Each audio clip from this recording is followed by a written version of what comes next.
you take this out of the equation, and there's nothing personal about music anymore. Do do do do do, do do do do. Who is a girl wearing nothing but a smile and a towel in the picture on the billboard in the field near the big old highway?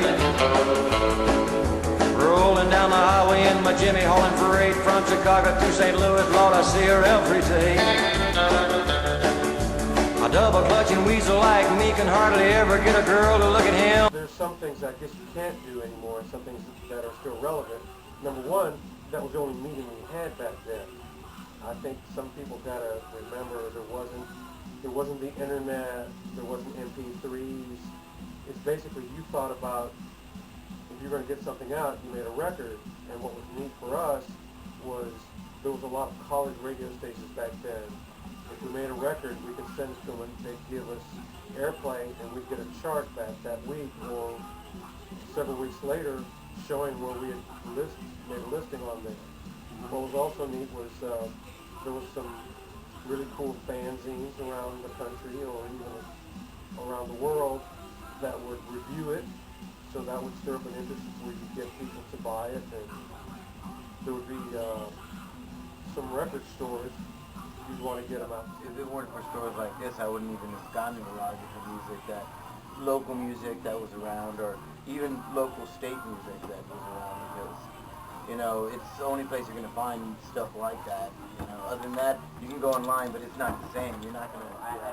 I'll sign an iPod, but you can't put an iPod on a turntable and play it, and they just don't sound as good. I mean, they just don't. Exactly. Well, I think it is relevant, because if you go and rap them, get the hermits out of their house, bring them here, then they can open their eyes and got a box. This harkens back to a time when people had more forethought than just putting music out. They made it a whole experience. You had album covers, you had art in all its senses. You had everything from the look, the feel, the sound, the smell. You had everything. Because it sounds better. That's the main reason. It sounds better, and it's something you can hold and look at, and you can look at the art. You can trade it. Treasure an MP3 like you can treasure a vinyl. Can't come in, you know, pick out new music like this, you know, just, I don't know, it's more intimate than the internet will ever be. When I was growing up, it was a little section, or a little store called Splatterfest. And it boasted for a little while Accused Records, Greg Ginn's Gone, and certain things you couldn't find anywhere else.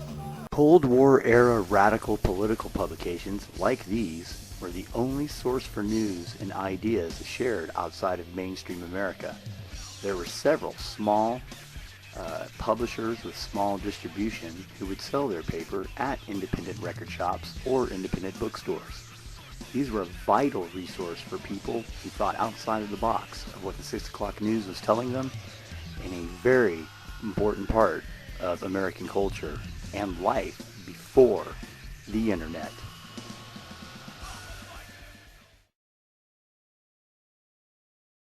I've known so many independent record store owners, and with the digital age, it's totally killed every one of them. Every one of them. It's good to see somebody trying to keep it real, keeping it alive.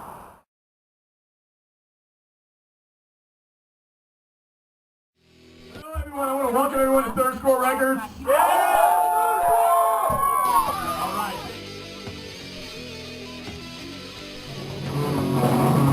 So let me ask you a question. How do you feel about independent record stores still being relevant to rock and roll today? Well, they're basically the only outlet that bands like us have, you know, so they're everything to us, you know what I mean? Absolutely. Let's go fight in the world that gets your heart.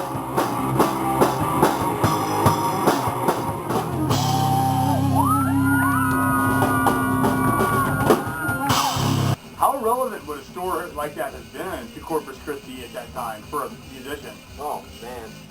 Well, chances are, when they did make that album, they would have to sell it at their shows only, and a lot of shows are sparsely attended. So for a store to be around, for them to actually distribute all their albums, would have been their lifeline, to be honest with you.